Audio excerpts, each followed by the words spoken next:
Several years ago, foreigners came to town.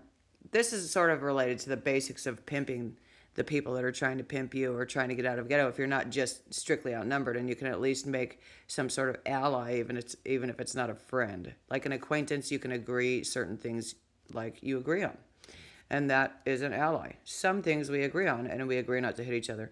Anyway, so foreigners came to town, and there was a newer subdivision of homes or whatever by the state line. So it's like state line. So here on one side is us, and there is them, and in the middle is the strip club. So you could just meet in the middle of the state line away from town. And in my mind, I think that's right. If you want to be a stripper or a hooker, I think you should be out there in the gray area. Too many things go on with people who want to live like that for it to be near a city all the time. That's my opinion. I think that's a good place for you out there.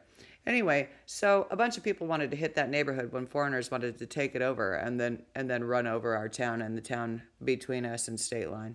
We're like, hell no. At the time I was, I don't know, in my 20s, and most of my friends were in our 20s and still fit and uninjured and stuff. And so anyway, some of us noticed that and we're like, hell no. And they're like, prove that. You know, lots of people say prove that. So we proved that and they're like, never mind. We see what you're saying. It sucks. And so they wanted to hit that neighborhood, the whole thing, like the young people of our city decided. And then it got more difficult. And then they met some strippers and hookers, and they're like, we have some other devices you don't.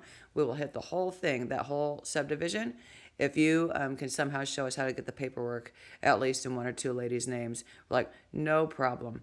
And that's like a payoff or whatever. So whatever, it's illegal. But so is raping a whole town and running it over. So is invading America. So it's like the lesser of two evils is just killing them and saying, you the hookers live in that neighborhood because you know you go there and you know that's what you're going to do, and you know if somebody comes over, that's what they want.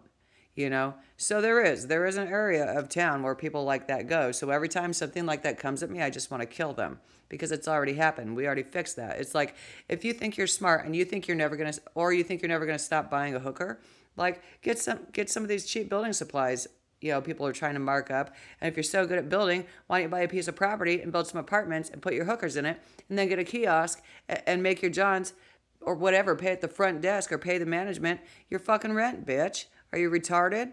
Get a grocery cart or something. Don't come to my fucking house in my neighborhood. You live in there. I feel that way. It's weird that I'm the victim and I have to say this shit and make sense to them so they can have their way being hookers and get what they want, a place to live. That's not what they fucking want if they're still hitting us. Some people said, yes, that's good enough. They'll have a house where everybody hit foreigners. So fucking what? They'll live in there. They'll pay their bill. It's none of our business. That's it. They know who's coming over. They know, the front desk knows who's coming over. It's that guy. They go missing less. They get hit less. They get ripped off less. And they get a fucking grocery card maybe. How fucking hard is that to understand if you're a hooker? That's a good deal. Don't come to my fucking house, bitch.